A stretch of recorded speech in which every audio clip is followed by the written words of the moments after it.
All right, we're in the Helicopter Flying Handbook, Chapter 10, page 6. We're in shallow approach and running roll-on landing. Use a shallow approach and running landing when a high density altitude, a high gross weight condition, or some combination thereof is such that a normal or steep approach cannot be made because of the insufficient power to hover.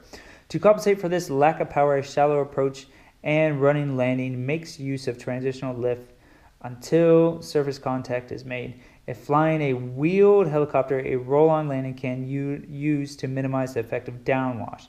The glide angle for a shallow approach is approximately 3 to 5 degrees. This angle is similar to the angle used on an ILS approach. Since the helicopter is sliding or rolling to a stop during the maneuver, the landing area should be smooth and the landing gear must be aligned with the direction of travel to prevent dynamic rollover and must be long enough to accomplish this task. After landing, ensure that the pitch of the rotor blades is not too far aft, as the main rotor blades could contact the tail boom. All right, this is your technique for shallow approach and running roll-on landing technique. All right, we'll get a little bit of video here. A shallow approach, so it's going to be right here at 10.5. So a shallow approach is initiated in the same manner as the normal approach, except that a shallower angle of descent is maintained. The power reduction to initiate the desired angle of descent is less than that for a normal approach, since the angle of descent is less. Position 1. As the collective is lowered, maintain heading with proper anti-torque, pedal pressure, and RPM with the throttle. Maintain approach airspeed until the apparent rate of closure appears to be increasing. Then begin to slow the helicopter with aft cyclic. Position 2. As in normal and steep approaches, the primary control for the angle and rate of descent is the collective, while the cyclic primarily controls the ground speed. However, there must be a coordination of all the controls for the maneuver to be accomplished successfully.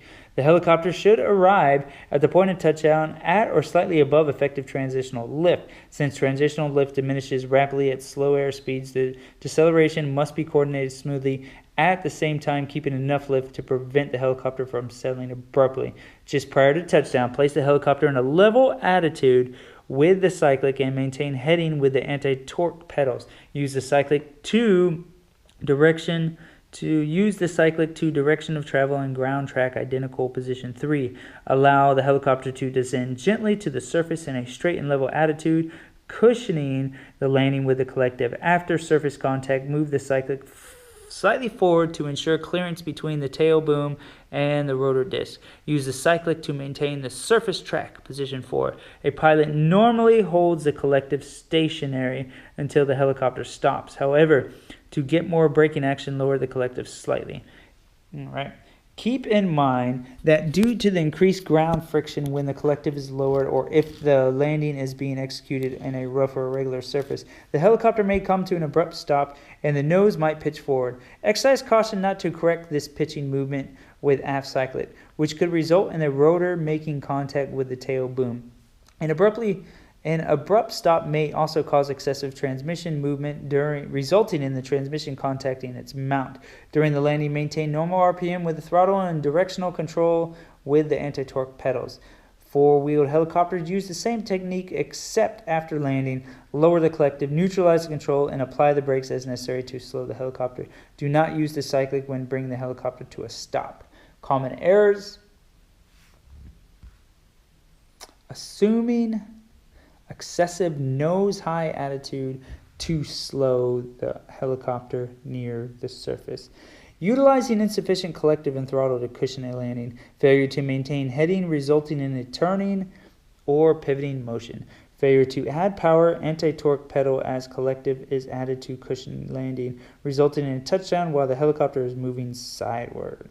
Failure to maintain a speed that takes advantage of effective transitional lift. Touching down at excessive ground speed for the existing conditions. Some helicopters have maximum touchdown ground speeds.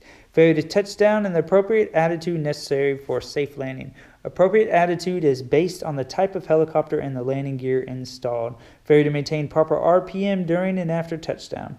Maintain poor alignment with direction of travel during touchdown. All right, so we'll hold off there. That is on page 6 and 7. That is your shallow approach and running roll-on landing, Chapter 10, Helicopter Flying Handbook.